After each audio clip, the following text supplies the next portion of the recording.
Olivier. Mais d'abord, Philippe Val est avec nous sur Europe 1. Bonjour Philippe. Bonjour Dimitri, bonjour à tous. Alors, histoire de commencer la journée du bon pied ce matin, vous avez choisi de nous parler de la mort. Oui, parce que je redoute le débat qui ne va pas manquer de se radicaliser, comme avec le mariage pour tous, lorsque la loi sur le suicide assisté viendra au Parlement. On va encore s'écharper sur des questions sans réponse. Que le sacré de la vie émane de la volonté divine ou de la raison humaine ne relève pas du débat, mais de conception du monde à jamais opposée. La solution serait de laisser le choix à chacun de décider si, au terme de l'existence, sa vie est ou non sacrée, mais comme cette décision implique la complicité de tiers, de proches, de médecins, tout se complique et chacun redégaine sa conception du monde. D'autant qu'on a vu des cas de personnes ayant laissé des directives pour un suicide assisté, finalement s'accrocher à la vie et le refuser le moment venu. Et oui, d'où la prudence de l'actuelle loi Leonetti sur la fin de vie. C'est pourquoi ce matin, je voudrais faire un pas de côté pour ouvrir un autre débat qui me semble encore plus crucial, car il concerne tout le monde, croyants et incroyants, et pas seulement les mourants affligés de grandes souffrances physiques. Que peut-on faire contre la souffrance morale que tout humain éprouve quand il prend conscience, par son état, ou qu'il apprend par un médecin, la fatalité d'une mort prochaine? Car si la mort n'est rien, la peur de la mort est tout. Si elle est nécessaire pour survivre dans la nature, lorsqu'il ne nous reste que quelques semaines ou quelques mois à vivre, non seulement elle ne sert plus à rien, mais elle rend nos derniers jours de vie de plus en plus épouvantables.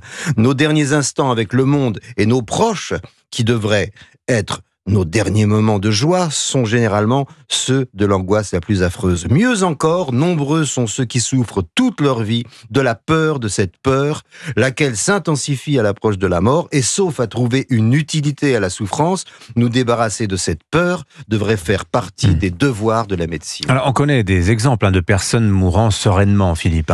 Oui, et c'est très intéressant parce qu'il s'agit généralement d'individus ayant vécu une expérience de la mort imminente dont ils ont gardé un vif souvenir. Et ce souvenir, précisément, les protège contre la peur d'une mort dont ils ont déjà fait l'expérience agréable. On en connaît de nombreux exemples, dont le plus célèbre est celui que Montaigne nous offre. Percuté par un grand cheval, son petit cheval tombe. Montaigne est projeté, la tête la première contre un rocher. Il est donné pour mort. Ses gens, alertés, ramènent sa dépouille vers son château. Or, il est dans cet état paradoxal où, inconscient, il visualise tout ce qui lui arrive. Je le cite. « Il semblait que ma vie ne me tenait plus qu'au bout des lèvres. Il me semblait que je fermais les yeux pour la pousser dehors et je prenais plaisir à m'alanguir.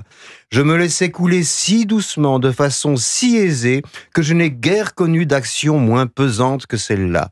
Ce conte d'un événement si léger serait vain si ce n'était l'enseignement que j'en ai tiré, car à la vérité, pour s'apprivoiser à la mort, il n'est que de s'en avoisiner. » L'œuvre géniale de Montaigne, qui nous enseigne comment vivre, est de toute évidence celle d'un esprit libéré de la peur d'avoir peur de mourir. Mais tout le monde ne peut pas se fracasser la tête contre un rocher pour faire l'expérience de la mort, Philippe. Eh ben non, et c'est là où je voulais en venir. Il existe des molécules psychotropes parfaitement connues de la médecine et agissant sur des zones précises du cerveau et qui permettent cette expérience de mort imminente.